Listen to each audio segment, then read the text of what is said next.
pantes, or God was revealed in flesh, ἐδικαιώθη in Πνεύματι. So, and he was righteousified, if that was a word, righteous and justified, justice, like it's all doing what is right, like it's all, you know, separated, but two imports into the English language that kind of all bump heads. And a lot of people, I mean, I remember when I started learning Greek, that was one of the things that I was rejoicing about, and I was doing a little dance, man, when all of a sudden I saw that, wow, righteous and just and justified, like this is the same Greek word, because the way that we're treating them in modern Christianity as if they're like completely different ideas.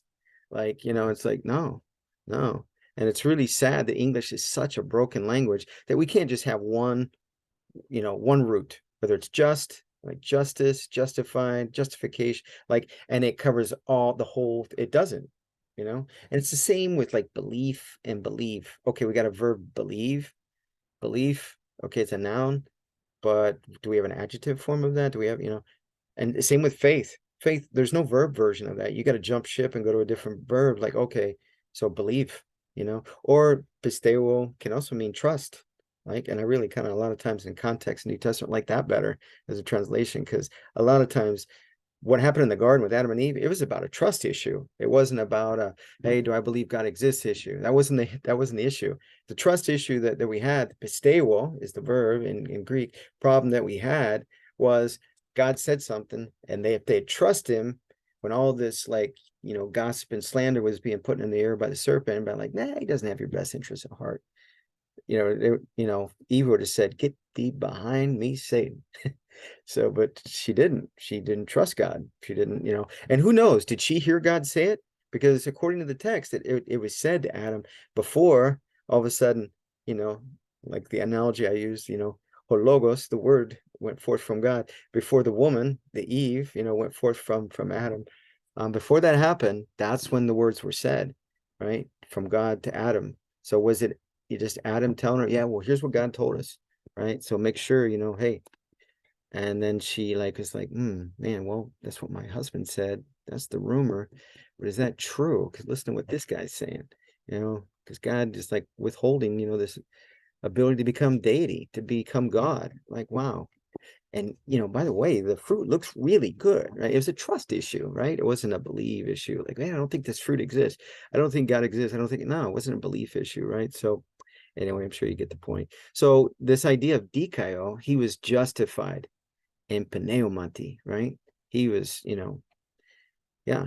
So anyway, and I'm not going to get into the theology on that. So anyway, ἐδικαιώθη in Πνεύματι.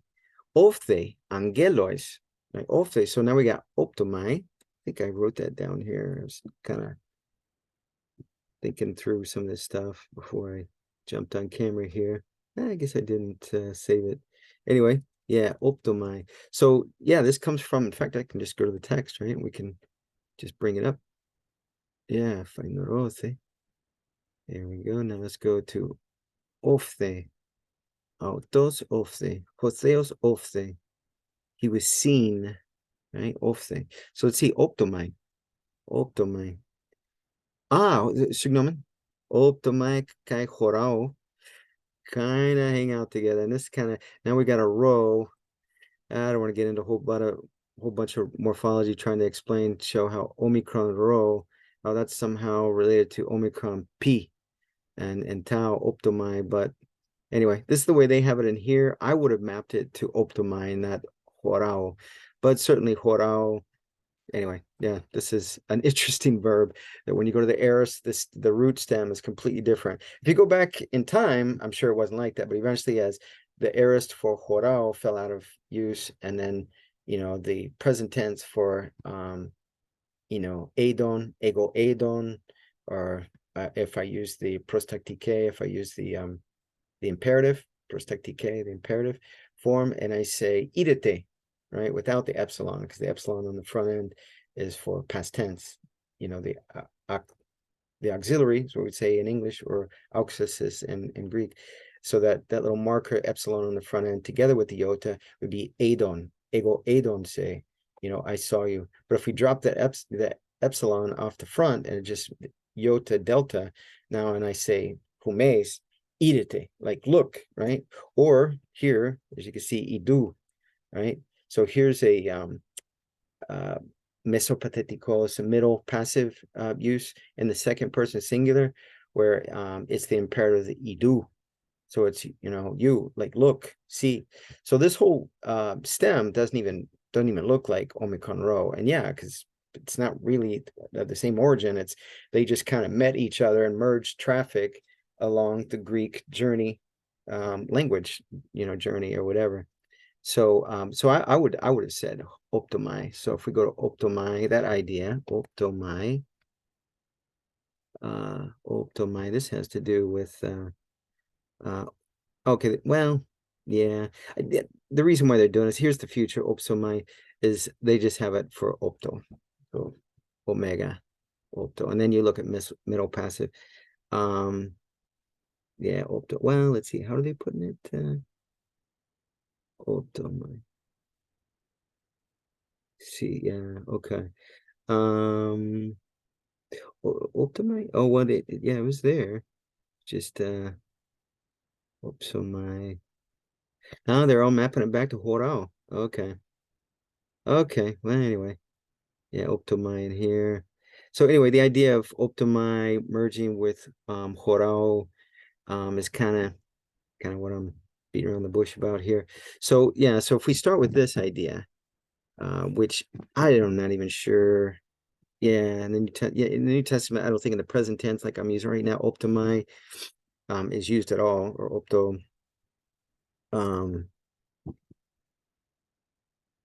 Yeah, it's really strange. The same spelling with a slight path change actually becomes to something about cooking. So certainly not going to talk about that. Όπτω, optomai. So yeah, so it is used this way when we go to the future tense and we say opsomai, and we saw that in the lexicon, opsomai. So that means I will see. Or if I say opsometha, like we will see, right? Or if I lengthen the omicron, now I can make it the yeah, oops, so yeah, I guess I would have the opsometha. Yeah, now I just made it into aorist subjunctive, that is the form in the first person, that is first person plural, hemes, opsometha, where we don't use in the first person the prostaktike. We don't use the imperative. We use the well, doesn't have to be aorist, but we use the subjunctive in a form that is kind of acting like the imperative, where it's like, let's do something, right? So let's see. So that's what this means. Opsometha, let's see, you know, or let's look, or let's see, or whatever. So in the future, and like this, even in the aorist, like it's used. Yeah, otherwise in the present tense it's ōράω. So yeah, I'm just enough about that. So but what we're doing is we're taking this p, and even with the tau, because the tau is weak, as we saw down here in these families, the p and the tau, that morphs to become a phi, right? So so the p becomes a phi and kind of swallows up the tau, and then we've got the iconic aorist passive, you know, ending, and then of course, because we had optomai together with, you know, the auxiliary, slap it on the front, those two morph, and it lengthens to become an omega, right? This idea of omega. So that's, yeah, and then when this becomes a phi, right, kind of thing. And so and then we put the aorist passive ending on. So that's how we get ὤφθη. And again, it'd be like we did before, ego ὤφθην, you know, I was seen. Hupotinos, by who? You know, huposu, by you. You know, huposu. Ego ὤφθην, huposu. Hupohumon, so there's plural, right? By you guys, or by you, singular, su. Ὤφθην, kai shu, uk ὤφθην, uk ὤφθες, hupo emu, by me. Uk ὤφθες hupo emu. Like you're not seen by me, or No, hupo emu. Yeah, I guess if I did the plural, that's what I was thinking.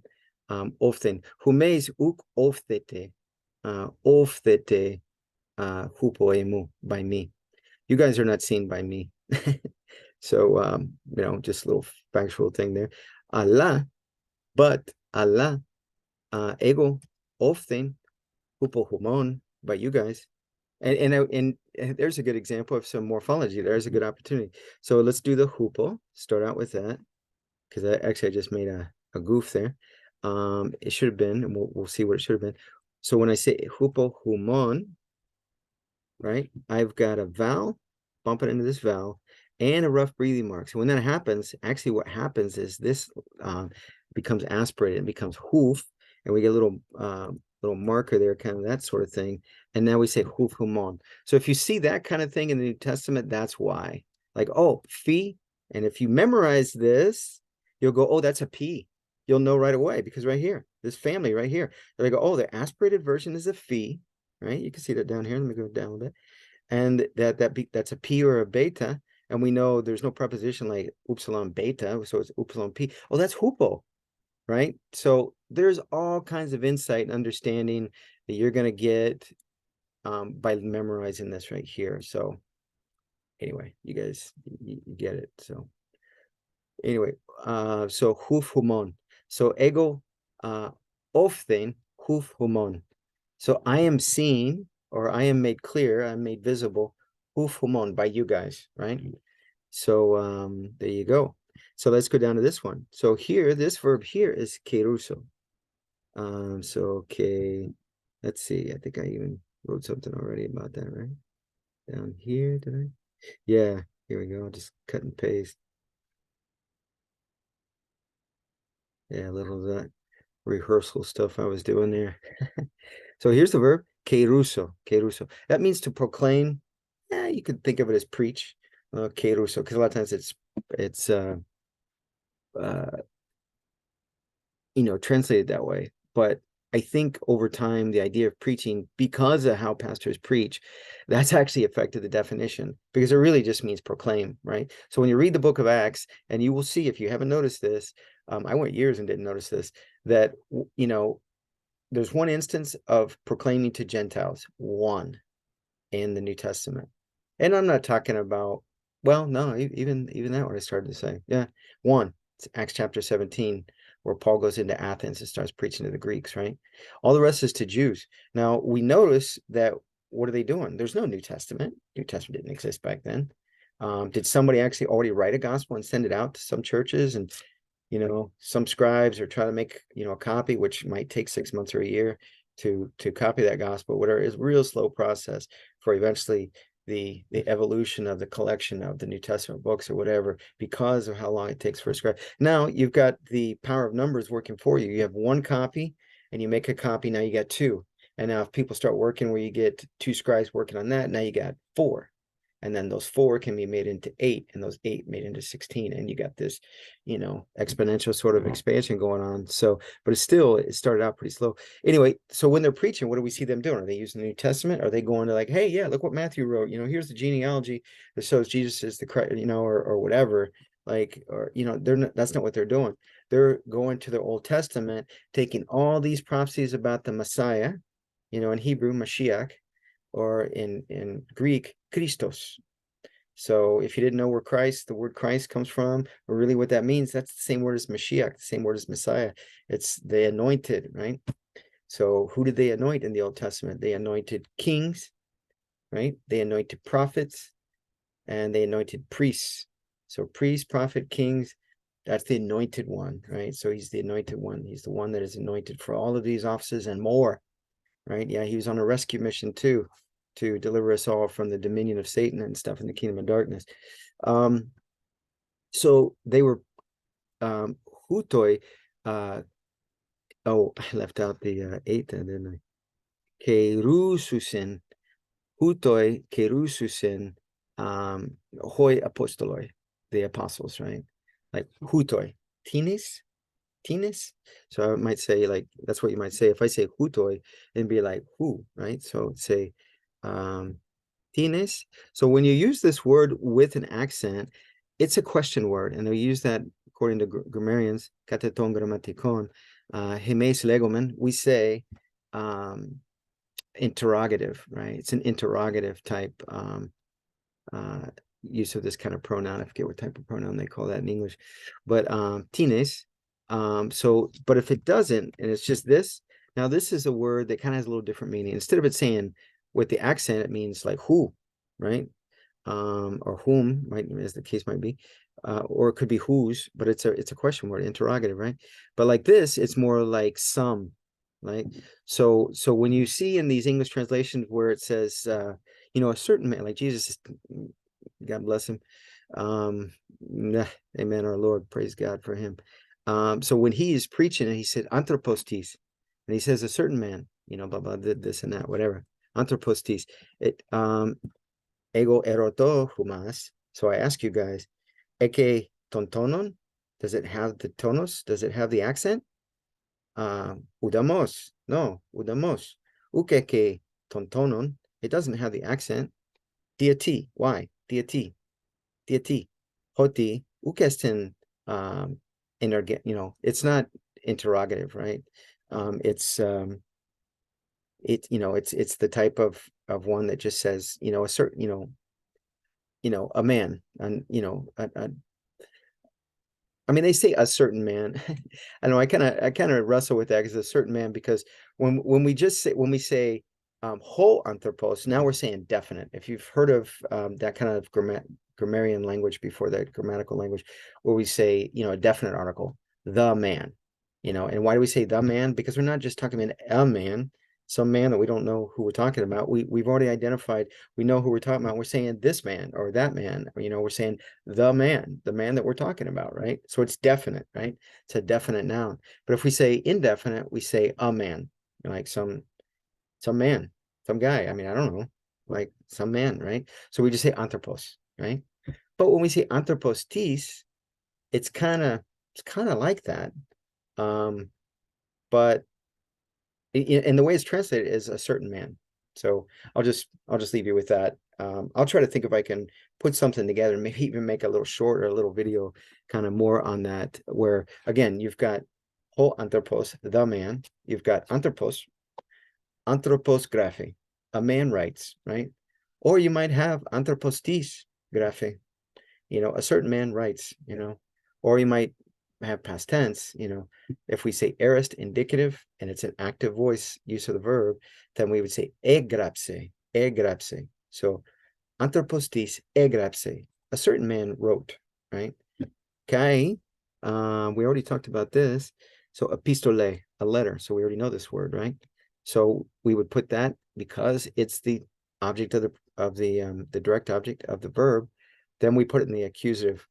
Some verbs, sometimes the direct object is genitive or dative, but those are kind of rare. And when that happens, you need to memorize it. Okay, with this verb, it uses the dative, or with this you know, verb, it uses the genitive, and memorize that. But for the most part, most of the time, it's the accusative, right?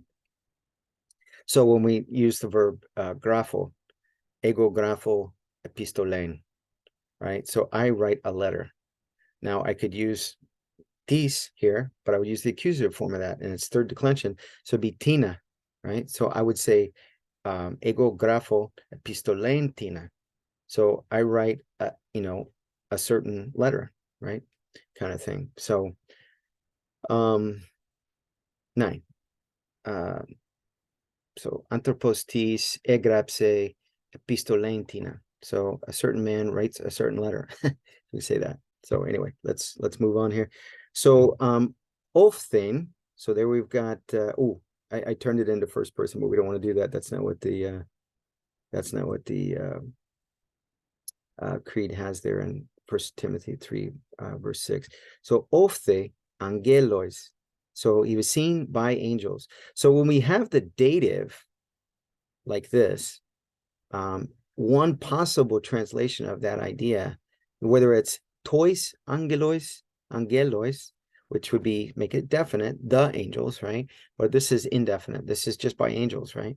So ὤφθη angelois. One way of testing that, thinking through, it's like, okay, does this make sense? And then over time, maybe it'll just come natural, or you start to recognize it, you know, by angels, by angels. Ego grapho, let's see, one way to say this, you know, for a pen, I think let's see, definitely shares that root with grapho.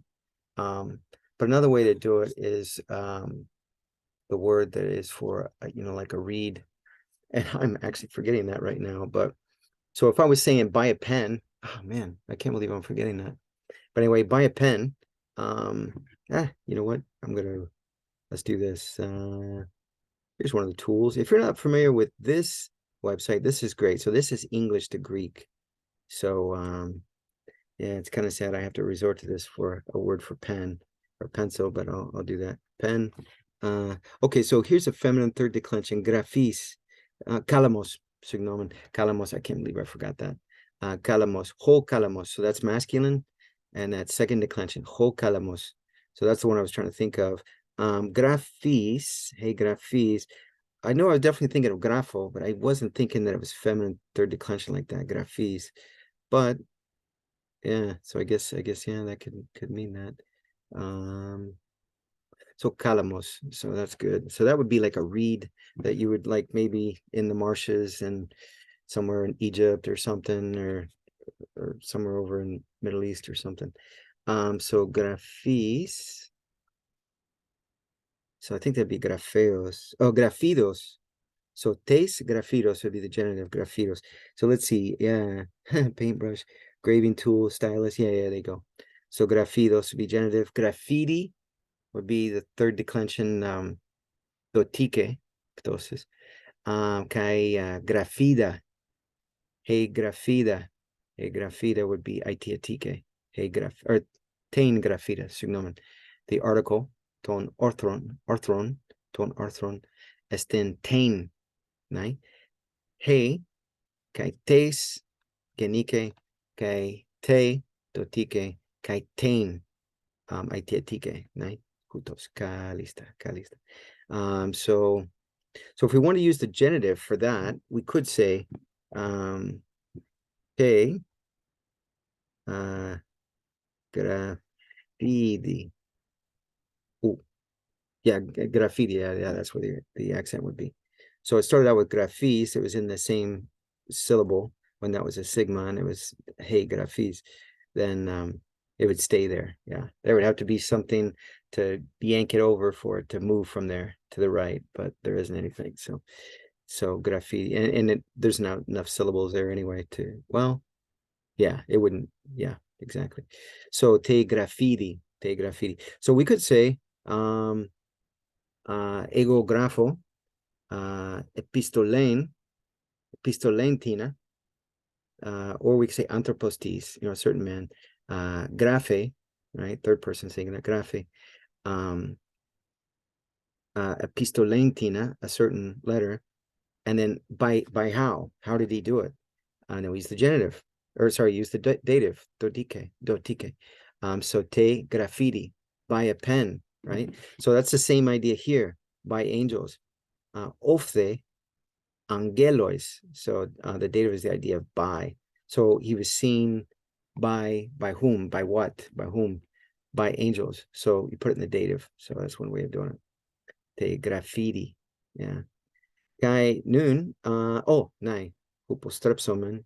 Yeah, let's return here. Kηρύσσω. So yeah, right. That's where I was. So I guess I jumped back up to this. Sorry about that. Anyway, little elaboration on there. So kηρύσσω. So this is a proclaim or preach, right? But when we go to the aorist indicative, just simple, it'd be ego ἐκήρυξα. Ego ἐκήρυξα. I proclaimed. I preached. ἐκήρυξα. So we got the auxiliary there, the marker for the past tense, and then the aorist indicative, active voice. So ἐκήρυξα, or sorry, yeah. Wait, what happened? Wait, hold on.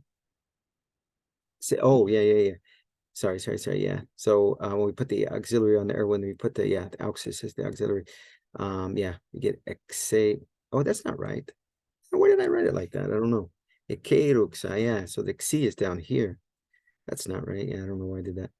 ἐκηρύχθη. So I don't know. Let me show you here, just in case you guys are losing faith in me. I hope not. We can, yeah, let me go to the New Testament. Yeah, I can redeem myself here. You can get some faith in me. ἐκηρύχθη. So let's go check it out here. ἐκηρύχθη.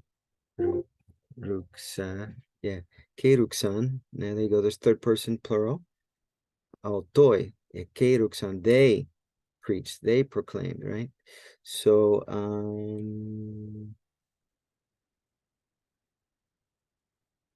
yeah, as far as aorist indicative like that, it's just, yeah, third person plural like that. ἐκηρύχθησαν. They. Here's ἡμεῖς. ἐκηρύχθαμεν. We preached. ἐκηρύχθαμεν. But as far as like ego ἐκηρύχθα, yeah, so that's just the general pattern. So alpha ἐκηρύχθα, and then σου ἐκηρύχθας, you preached, you proclaimed, and then ὤτως, and then we need an epsilon. Change that to epsilon. ἐκηρύχθη, he preached. Ο Kyrios ἐκηρύχθη, and then we already saw, yeah, the that pulled it over. Yeah, ἐκηρύχθαμεν. Yeah, ἐκηρύχθαμεν. So this linked it out to extra syllable there. So now that yanked it over from here to over here. Again, that's according to the rules of του τόνου, of the accent. Hotonos, ἐστιν εωθέα, του τόνου, of the accent. Yeah, so yeah, just wondering, yeah, but in musical notes, when they talk about tones, I wonder if we got that from tonos, maybe from Greek, maybe. Tonos, the accent mark. So ἐκηρύχθαμεν, we preach, right?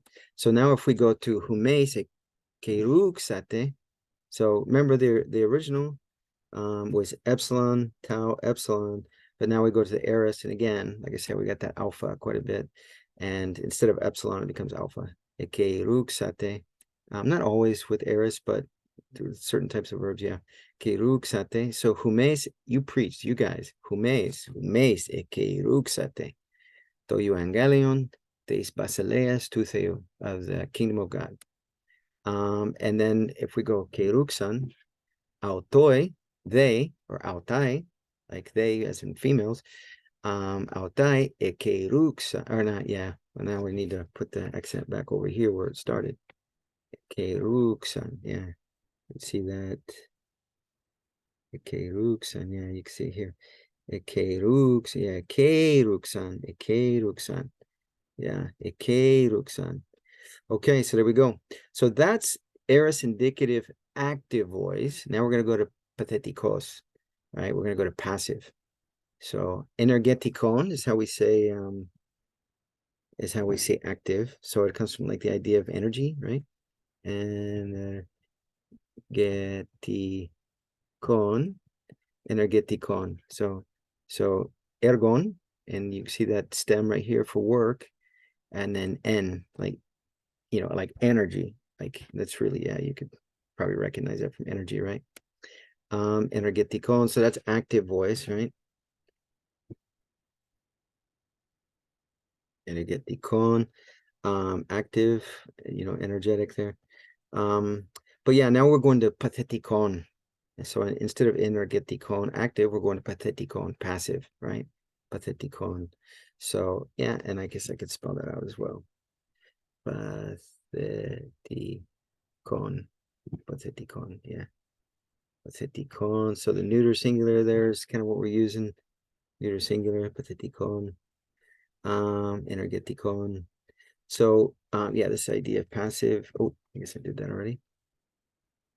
Voice, right? Passive voice. So that's what we have in all of these, passive voice with these endings like this, right? So what do we have? So we go from here. So again, remember our families that we learned? What do we have in the one certain family? Genos T. So instead of anthropos tis, it's genos T because it's neuter, right? Genos T. Or oikos, we could say oikos. Family in the sense, yeah, of people, but you wouldn't really use that if you're not talking about people. You'd probably use genos.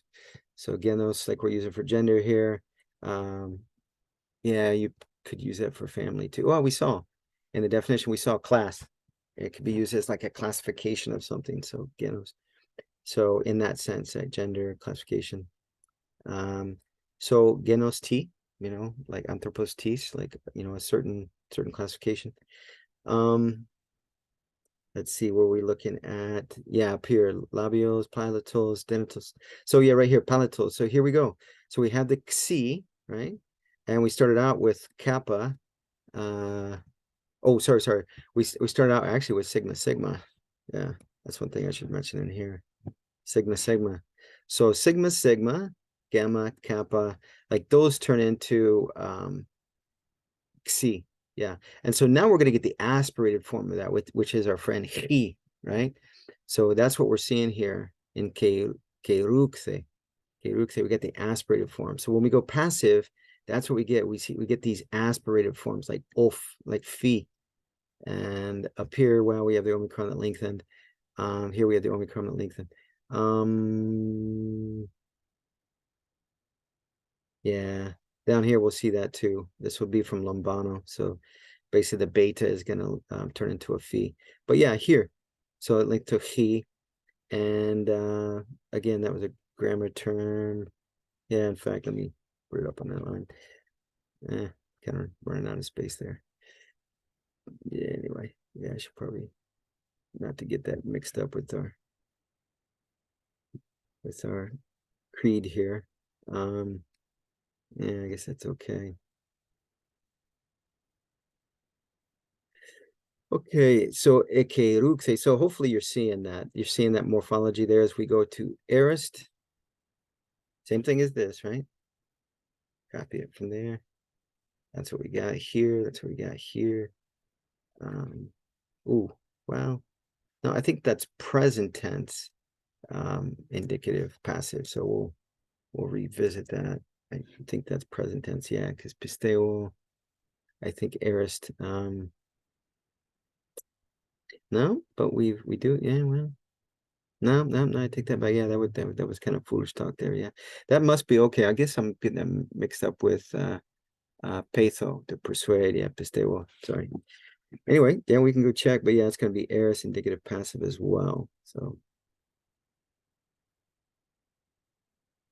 okay. Yeah. So oh yeah, we saw it right there. Yeah, there we go. Aorist indicative passive. Yeah. Sometimes, yeah, anyway, get that mixed up with pathos sometimes. So anyway, I was expecting the stem to change, but no, for πιστεύω it doesn't change. I go to aorist. So yeah, so anyway, hopefully you're getting that. And then of course, same prothesis, same preposition, right? And kaidotike. So this is basically third declension plural for ethnos. So ethnos, ethnos.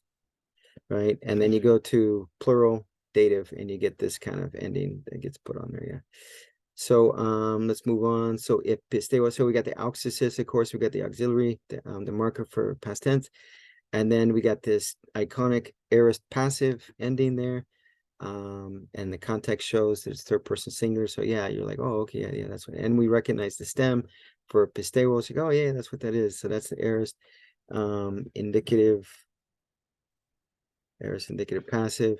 So and he was believed, right? He was trusted, he was believed, and κόσμῳ, right? So he was trusted in, he was believed, and kaidotike. So we got cosmos, you know, one way of saying the world, right? It's where we get the word cosmology, you know, the kind of cosmos, it's kind of turned into the idea of universe, you know, which cosmos, how it's used in the New Testament versus, it's certainly not talking about the universe. It's just whenever it's used, it's like periton, kosmon, around the world, you know, the apostle going around the world or something, or Jesus going into the world. Is he going into the universe from heaven? Yeah, I guess you could say that, or eventually he comes to the world. But then there's other words that are used for the world as well. So, but yeah, the typical idea, which I would agree with, is it's in the world. Yeah, so in cosmo. And even this word is where we get cosmetics, right? If we turn this into a verb, kosmeo, that's to kind of like, it really has to do with like ordering, putting things in order, you know, organizing things. So when a woman kind of organizes her face, like cosmetics or whatever, you know, that's kind of where that comes from. In cosmo, right, in the world. So that would be the second declension verb that is masculine. Or cosmos. Or cosmos, yeah, the world. So again, prothesis is tuto estin en kai dotike. Nine. So dotike in the dative, right? So I'd say ἀνελήφθη. So ἀνελήφθη. So again, this is it's very common for a lot of verbs to get, we haven't really seen it so much here in these verbs, to get prepositions used as prefixes. I'm sure you've seen that already. So here we've got ana, right? Ana. And we have our verb lambano. Yeah, lambano, right? Ănalαμβάνω. So you put those together. So ana, many times, most of the time, has to do with going up, has to do with being like over. There's variations of that, like ἀνώθεν, you know, Jesus uses that when he's talking with Nicodemus. ἀνώθεν, ἀνώθεν. Yeah, ἀνώθεν, they would have the circumflex. Yeah, ἀνώθεν. And the then, a lot of times, not always, because yeah, we even see it, you know, for the endings, sometimes for participles and stuff with verbs and stuff, whatever. So it's not always, but a lot of times if you recognize that, you know, the stem, and you're like, oh, ano, and then, or ake, and then, like ake means like over there, ake, like hode, or entaltha, either one, entaltha or hode is like here. So so if we say you know, ake, like over there, ake, and then we say akathan, that means from there, right? Akathan. Ἀνώθεν is from above, right? So from over, from above. So, and then also ana can mean like again, right? So sometimes we'll have some words that have the idea of ana, like the word that has to do with stand, and then we use ana in front of it, is like to stand again. And that's where we get the word to be, you know, erected, or to stand, you know. Erect comes from Latin, and stasis, or histemi, or histomai, like is the idea.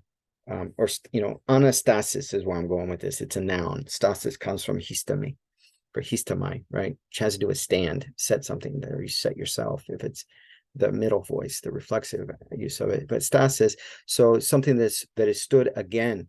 And the idea of standing up, because ana in that sense means both.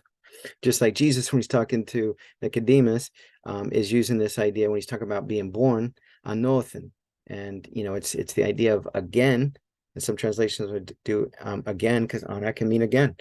And then ἀνώθεν also from up, you know, from above, right? So it's double meaning, born from above and also born again, right? That's in John chapter 3, the conversation with Nicodemus. And then here, ἀναλαμβάνω, it's like, you know, so take or receive, and then up, or take again. So taken up. So Jesus was taken up, right? So if we said, ο Θεός ἀναλαμβάνει αυτόν, like he took him up, or he takes him up, that'd be present tense. He takes him up. But here we're turn it into, instead of active voice, that was active voice, right? Energetikon, right? Tuto again, energetikon. But we change it, we make it pathetikon, passive. So now tuto estin pathetikon, right? So aorist, aoristos, there's the first time I'm throwing the Greek at you, aoristos, as we get the word aorist. And then indicative mood would be let's see, indicative mood. Forgetting. I'm thinking, forgetting. Let me go through the moods. So metoche, upotaktike, kai aotike, kai. Man, I don't know why I can't think of that. Anyway, it's indicative mood. I'll think of it for next video. I'll put it in the description. And then pathetikon would be the voice, right? So anyway, that's what we got here. So now it's like, you know, he was taken up. So hopefully you recognize already from what we talked about, the morphology here, you know, the lambano, the B, the beta, right? Beta down here, beta. Got the aspirated form, which is a phi. That's what I'm saying. You guys, you got to learn this. If you do this, when you're looking at stuff, you'll just recognize it. You will start recognizing. I want it to be so much memorization and stuff. So that is going to help you a lot with consonants. And then vowel morphology, you know how we're going maybe from a short vowel, omicron, to a lengthened to an omega, right? Or going from, you know, sometimes epsilon or alpha, either one will lengthen to an eta, right? And then sometimes diphthong epsilon iota will become an eta, or vice versa. Yeah, that's a lot of the morphology that has to do with vowels. So there you go. Ānalēfthē in dόξαι. And then we could say hupotu theou, by God, in dόξαι, in glory, right? So in glory. So he dόξαι. So this sub-iota, this iota subscript, if you haven't noticed that, whenever there's no mega or eta, that's indicative, if it's a noun, that's indicative of it being the dative, singular, right? Dotike, henikon, singular, henikon, dotike, ptosis. So yeah, so that's what we got. And at least for feminine, right? For the first declension feminine, yeah, we got dόξαι, right? Dόξαι, it's he dόξαι. He dόξαι. Oh, so he dόξαι. He dόξαι. You know, the glory. Yeah, the glory. I mean, it's not the only translation for it, but he dόξαι. Certainly it's predominant one, or how it's used in the New Testament. So, in dόξαι, ἀνελήφθη in dόξαι. So he was taken up in glory. Hupotu theou, hupotu patros autou, by his father, right? Hosesten hotheos, who is God, right? So yeah, let's read the whole thing, right? So let me get some of this stuff out of the way. Get some of this stuff out of the way here.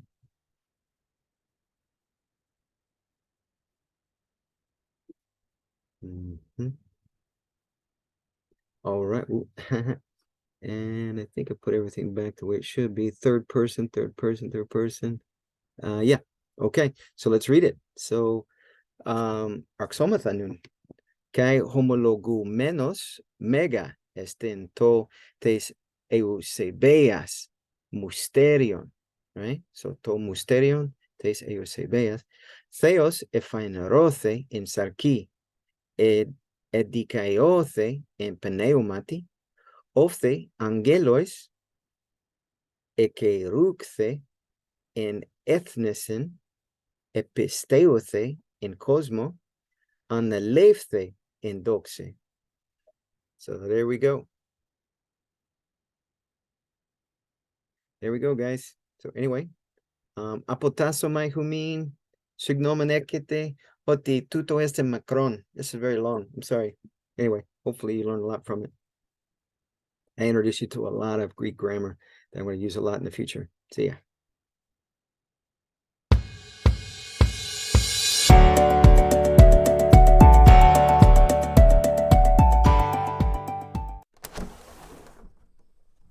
αποτάσσομαι χουμίν,